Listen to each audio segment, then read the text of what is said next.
बिस्मिल्लाहिर्रहमानिर्रहीम। अस्सलाम वालेकुम दोस्तों, आज मैं आपको एक फल कह लें या इसको एक दरख्त कह लें। इसे जो है वो मले का दरख्त कहते हैं और इस पे जो है ना वो बेर लगते हैं। आजकल ये बेर मुकम्मल तौर पे जो है ना वो पके हुए हैं।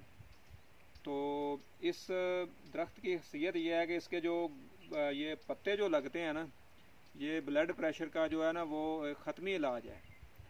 ये जिन हजरात का ब्लड प्रेशर जो हाई और अक्सर रहता है या बाज़ का हाई हो जाता है या मुस्तकिल हाई ब्लड प्रेशर के मरीज़ हैं, उनके लिए ये एक बहुत ही सादा और एक बहुत ही मुजरब नुस्खा ये है कि इसके पत्ते जो हैं वो 10 ग्राम आप पत्ते लेके तो इन पत्तों को धोकर एक गिलास पानी में उबालें।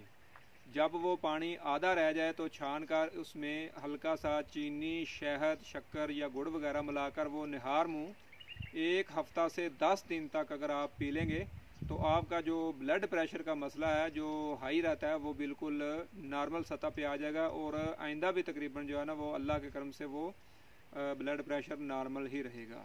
वस्सलाम। हकीम इजाज़ चौधरी, फोटाबाज।